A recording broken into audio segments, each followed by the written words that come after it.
Hello, my name is Shannon Armprester, and I will be discussing the eclectic theoretical orientation used in developmental psychology.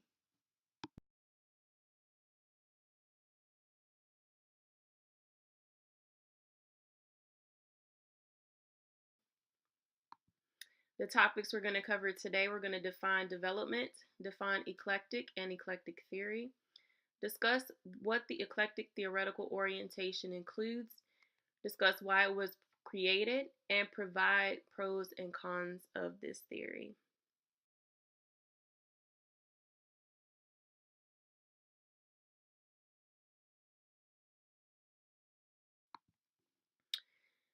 Development is defined as the pattern of movement or change that starts at conception and continues through the lifespan, and that's found on page 2 of our textbook.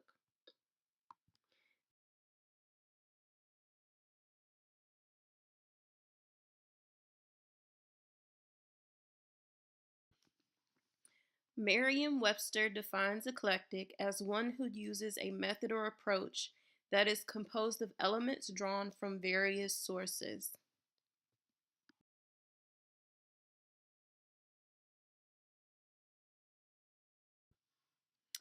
Sandrup defines the eclectic theory as a theory of development that does not follow any one theoretical approach, but rather presents what are considered the best features of each theory.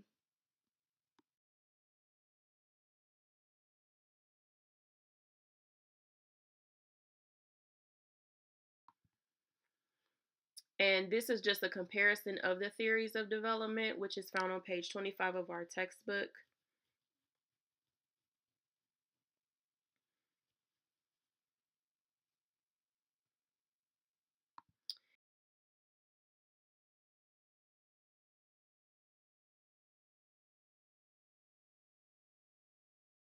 The eclectic theory includes the psychoanalytic theory, which is the idea that development is an unconscious process that centers around emotion. Erickson's theory of development, he said that we develop through psychosocial stages and that development changes throughout our entire lifespan and not just up until a certain age and then stops. He provided us with 8 stages of development. Freud's theory of development stated that we develop through psychoanalysis. He stated that problems with development are a result of early life experiences, and he provided us with 5 stages of psychosexual development.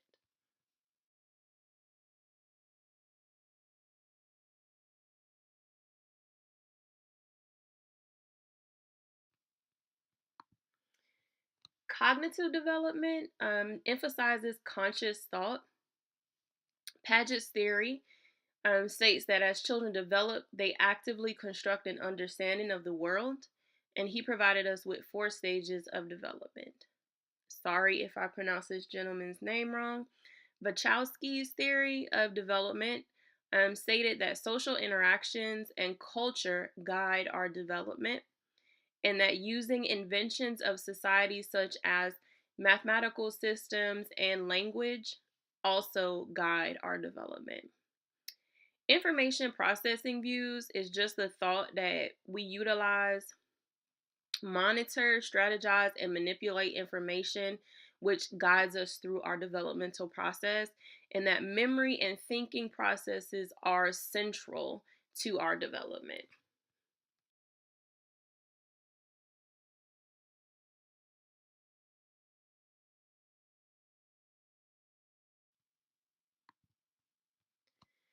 Behavioral and social cognitive theories state that behavior is learned through interactions with our environment and our surroundings.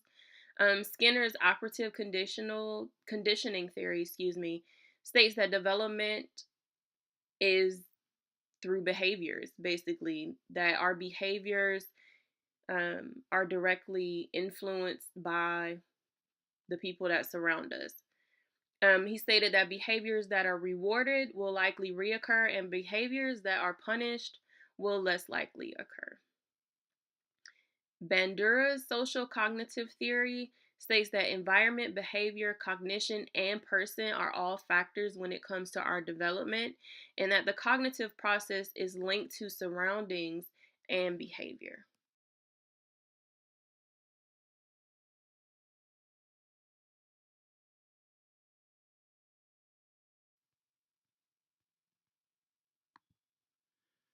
The ethological theory states that behavior is influenced by biology.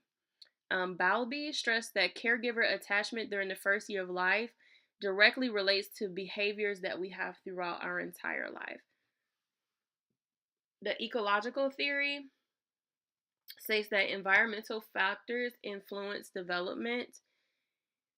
Bronfenbrenner's ethological theory describes the influence of five environmental systems, which are microsystem, mesosystem, macrosystem, and chronosystem.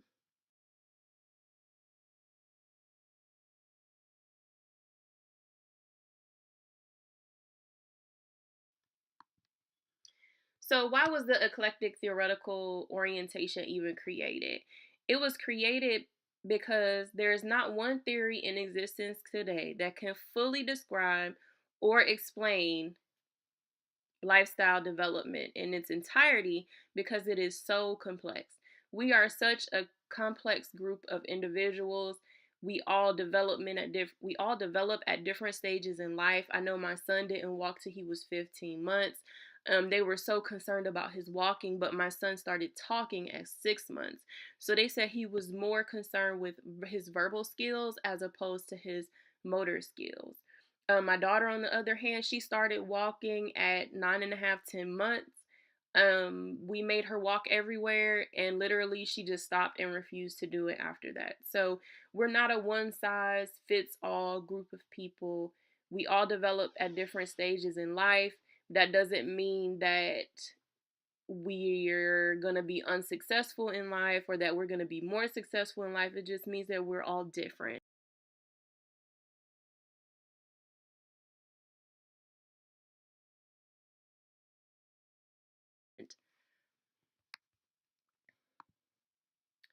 Some pros and cons of this type of theory. Some pros is it focuses on the individual as a unique person.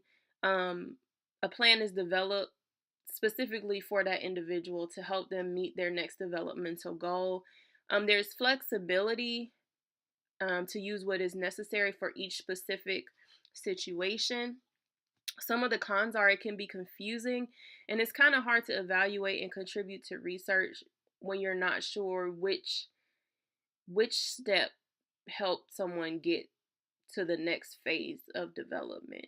I know that the eclectic theory is used in therapy, it's used in counseling, it's used in schools today. I don't know if anyone's ever heard of individual education plans, but it's when there's students that have learning disabilities and they design a specific plan for that student.